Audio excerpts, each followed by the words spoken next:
영상에 앞서서 카카오톡 오픈 채팅방으로 화성시 부동산 정보 공유방을 만들었습니다. 주소는 댓글에 링크 달아놓겠습니다. 많이 들어오셔서 정보 공유 함께 했으면 좋겠습니다. 안녕하세요, 블루오션입니다. 오늘은 썸네일에 보셨다시피 서화성 철도역 3대장에 대해서 간략하게 설명을 드릴까 합니다. 그런데 화성시를 모르시는 분들도 계실 수 있으니까 제가 화성시에 대해서 간략하게 빠르게 소개를 하고 넘어가도록 하겠습니다.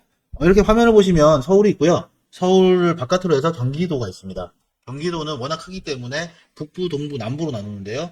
화성시는 이 남부에 위치해 있는데요. 여기를 확대해 보면 이렇게 많은 도시들이 있습니다. 과천시, 의왕시, 군포시 쭉쭉쭉 있고 여기가 화성시입니다. 그 아래쪽에는 평택시가 있고요. 그래서 화성시는 이렇게 생겼습니다. 그리고 오산시는 여기에 위치해 있죠. 우리가 잘 아는 동탄신도시도 화성시입니다. 사람들이 동탄신도시는 아는데 화성시는 잘 모르는 경우가 있거든요. 특히 다른 지역에 사시는 분들은 화성시에 대해서 잘 모르시는 분들이 워낙 많기 때문에 제가 이렇게 위치를 설명드리고, 저 역시도 세종시에 있을 때 동탄신도시는 알았는데요. 화성시는 잘 몰랐거든요. 그래서 화성시의 위치 참고하시면 될 것 같습니다. 참고로 제가 이렇게 화성시를 말씀드리는 이유는 앞으로 화성시가 제 유튜브 이름처럼 블루오션이기 때문입니다. 경기도에는 정말 화면에 보시다시피 많은 도시가 있습니다. 우리가 들어본 도시도 많죠. 성남시도 있고, 용인시도 있고, 수원시도 있고요. 근데 화성시 같은 경우에는 상대적으로 유명하지 않는데요. 앞으로 많이 유명해질 곳이기 때문에 여러분들께서도 미리 알고 계시면 큰 도움이 될 것 같다, 이런 생각이 들고요. 화성시는 크게 동부와 서부로 나눠져 있습니다. 제가 나눈 게 아니고 화성시 도시기본계획 보면 동부와 서부를 나눠가지고 이 지역 균형 발전을 위해서 많이 애쓰고 있다, 이렇게 보시면 되겠습니다. 동부 같은 경우에는 우리가 잘 아는 동탄신도시가 화성시 동부고요. 그 다음에 병점도 화성시 동부입니다. 그래서 이렇게 나뉘고요. 나머지 서부는 동담, 상남, 남양, 송산, 이렇게 해서 서부로 보시면 되겠습니다. 동부와 서부를 비교했을 때 동부는 정말 땅이 좁고 서부가 정말 광활한 땅이죠.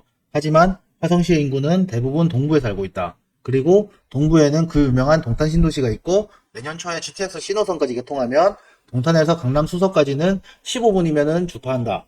그에 반해 서화성은 아직까지는 인프라가 많이 부족한 상황이다. 그리고 인구도 여기저기 많이 분산이 되어 있어서 아직까지도 인구가 그렇게 많지는 않다. 하지만 땅이 넓고 서해안의 시대가 온 만큼, 그리고 서화성에 동화성과 균형 발전을 위해서 많은 자금이 들어오는 만큼 앞으로 서화성은 무궁무진한 그런 개발이 될 것이다, 이렇게 보시면 되겠습니다. 그 개발 중에서 가장 큰 개발은 뭐니 해도 서화성의 송산 그린시티라고 보시면 되겠습니다.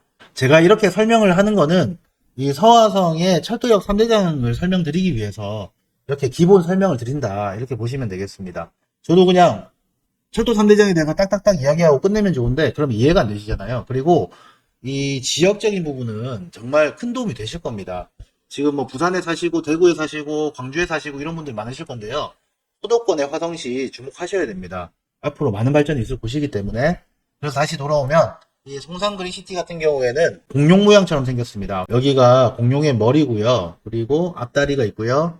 뒷다리가 있고, 그리고 여기 공룡의 꼬리가 있고요. 공룡의 등이 있고, 목이 있고, 그렇습니다. 이렇게 보시니까 공룡처럼 생겼죠. 이렇게 하시면 아마 송산 그린시티를 좀 더 잘 기억하시지 않을까, 이런 생각이 듭니다. 여기 송산 그린시티 같은 경우에는 사실 역사가 상당히 오래됐습니다. 시야호 간척 사업을 했습니다. 그러다 보니까 바다였던 곳이 육지가 됐습니다. 이렇게요. 육지가 되면서 여기가 어섬이었는데 지금은 육지가 돼서 산이 되어버렸고, 이렇게 바다였던 곳이 육지화가 되면서 여기에 신도시를 만드는 곳이다, 이렇게 보시면 되겠습니다. 그래서 이미 이렇게 지구 단위 계획까지 다 완성이 됐습니다. 송산 그린시티가 서화성의 가장 큰 호재이지 않나, 이런 생각이 들고요. 예전부터 이 송산 그린시티를 개발한다는 말이 정말 많았는데요. 마침내 올해 이제 송산 그린시티 특히 사측에 첫 수업을 떴죠. 그래서 토지를 정비를 하고 있습니다. 이제부터 본격적으로 시작이 되었다, 이렇게 보시면 되고요. 사실 그 전부터 송산 그린시티는 개발이 됐습니다. 여기가 세솔동이라는 곳인데요. 아까 말씀드린 공룡의 꼴이죠. 여기는 이미 입주가 다 끝나가지고 이쁜 신도시가 되어 있고 정말 깔끔한 편리한 신도시가 되어 있습니다. 그래서 여기를 1단계라고 하고요. 여기 입주가 이미 끝났고요. 그리고 이제 신도시가 생기면서 직장이 있어야 되겠죠.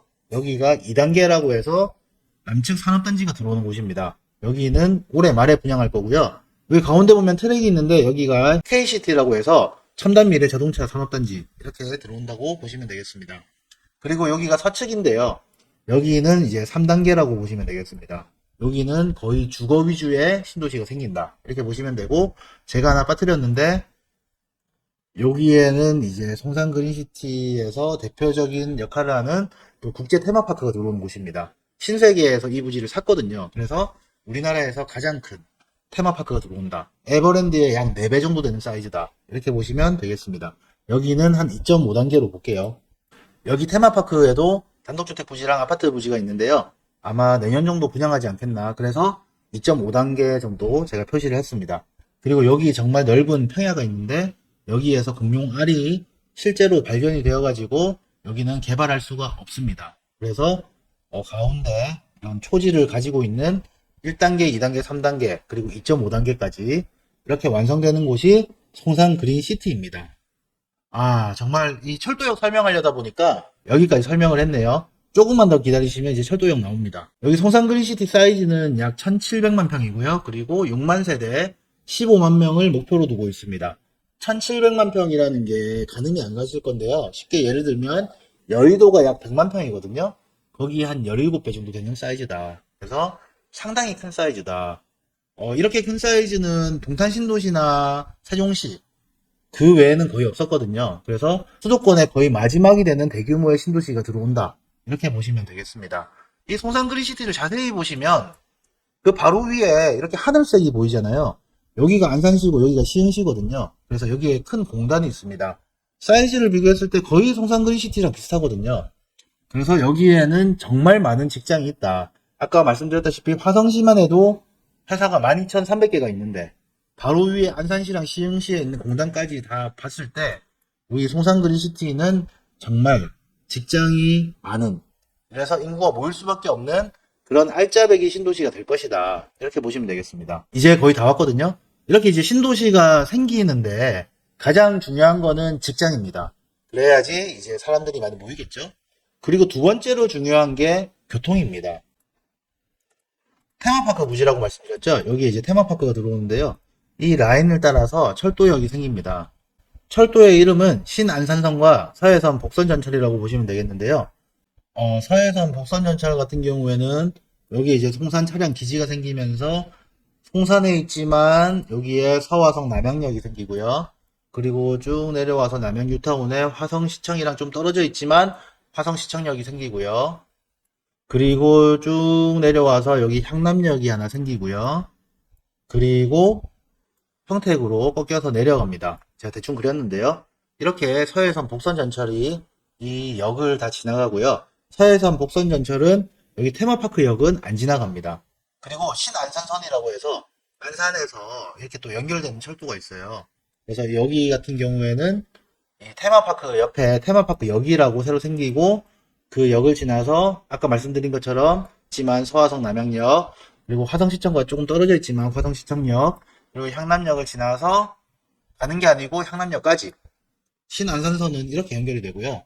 서해선 복선전철은 아까 송산 차량 기지부터 해가지고 향남을 지나서 충남 홍성까지 이렇게 연결이 됩니다. 그래서 상당히 중요한 철도라고 보시면 되고 이 신안산선을 이용하면 향남에서 여의도까지도 바로 철도를 이용해서 갈 수가 있거든요. 지금 서화성에서 차를 타고 서울로 가기에는 그래도 차가 많이 막히기 때문에 상당한 시간이 걸리는데 정말 단축을 많이 해주는 그런 중요한 철도가 된다. 그리고 이 서해선 복선전철 같은 경우에는 이제 서해안의 시대를 여는 시발점이 되는 상당히 중요한 철도다. 이렇게 보시면 되겠습니다. 그래서 오늘 이 두 개 노선을 지나는 철도역 세 곳, 서화성 남양역, 그 다음에 화성시청역, 향남역 현재 모습에 대해서 살펴보시고요. 서해선 복선전철 개통 시기는 내년 초입니다. 그리고 신안산선 개통 시기는 25년도고요. 그러면 거의 철도역이 완성이 됐다고 봐야 되겠잖아요. 보시면은 거의 완성이 된 모습도 보실 수가 있습니다.